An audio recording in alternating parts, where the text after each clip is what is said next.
قد صرت طبيبا يا بشرى، ما خاب رجاء ليالينا، قد بات عنائي ذا ذكرى، واليوم تفوح أمانينا. أنا هذاكر عشان أبقى دكتور، صدقيني. يعني كل واحد واحدة فيكم لو صدق نفسه ومسك في حلمه الوضع هيتغير خالص.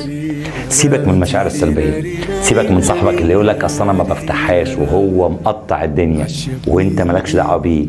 انك ما عندكش حماس دي مصيبه كبيره، لان حضرتك كده نسيت حلمك. فاكر الهجوم اللي كان حصل في اول السنه؟ فاكر الكلام ده؟ نسيت الحلم اللي انت كنت داخل السنه عشانه، نسيت الهدف اللي انت رسمه اصلا من 3 4 5 سنين، نسيت الحلم اللي اهلك بيحلموه فيك. لازم تفتكر كل الاحلام دي وتحطها قدامك كده نصب عينيك. طب ده بالنسبه للحماس. بالنسبه بقى يا دكتور، لان انا اصلا مخنوق، عايز اشكي دايما، عايز اقول همومي دايما، عايز اعيط على طول، عايز اصيح على طول، عايز انصب النكد والغم على طول في كل حته حواليا، وعايز اوزع طاقه سلبيه على الناس كده.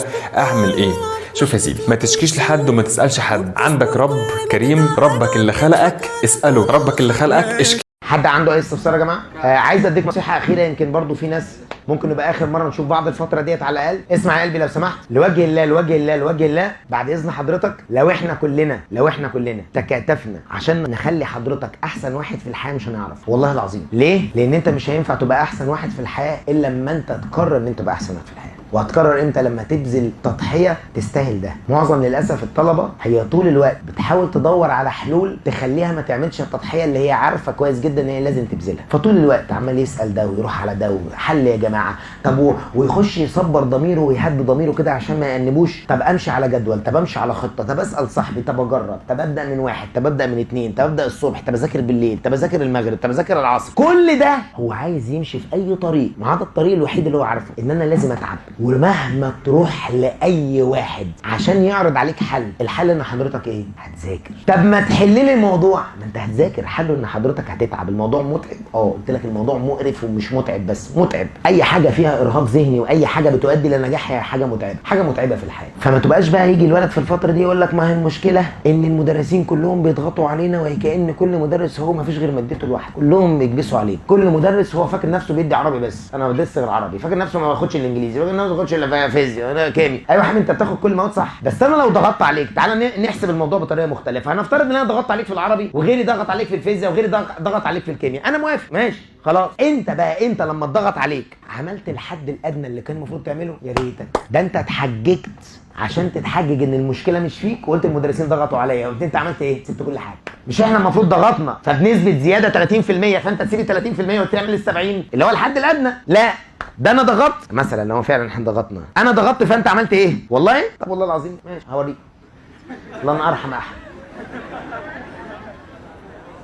مش منطق يا جماعه. فده بيرجع لان حضرتك اصلا من جواك مش متصالح مع نفسك. احيانا لازم حضرتك تبقى متصالح مع نفسك، وحضرتك عارف كويس جدا جدا جدا ان اي مشكله واي اخفاق بيمر بالانسان ان هو السبب فيه. هتفضل ترمي السبب فيا، في والدك، في والدتك، في اخواتك، في اصحابك، في المدرسين، في البيئه، في المجتمع، في الوزير، في مش عارف ايه. هتعمل اي حاجه في النهايه طول ما انت مش مقتنع ان انت المقصر هتفضل زي ما انت كده. هيعدي شهر 12 في 1 في 2 في 3 في 4 بتعرض نفس اللي انت بتعرضه من شهر 9 ومن شهر 10. يا مستر الحقنا نلم ازاي ونعمل ايه؟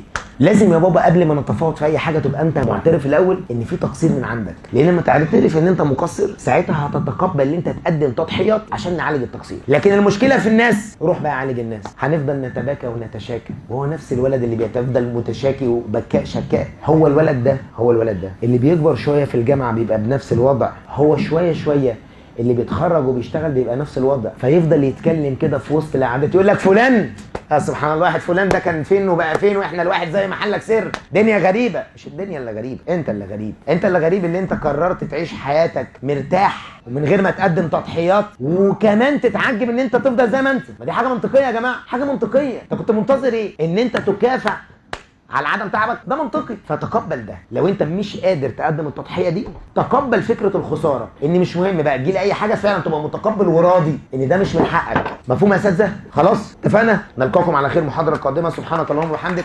اشهد ان لا اله الا انت استغفرك واتوب اليك. مرة تقول هبدأ في الوقت ده، خلاص لازم الاسبوع الجاي ده اظبط الدنيا وارتب كل حاجة واخلصها، ده انا هعمل جداول، ده انا هسوي الهوايل، وما بيحصلش حاجة عزيزي المشاهد. يجي يوم السبت وبعده الحد وتقول بقى هبدأ خلاص الاسبوع الجاي عشان ابقى فايق، ما بيحصلش، مفيش حاجة. سرت طبيبا يا بشرى ما خاب رجاء ليالينا، قد بات عنائي ذا ذكرى واليوم تفوح أمانينا.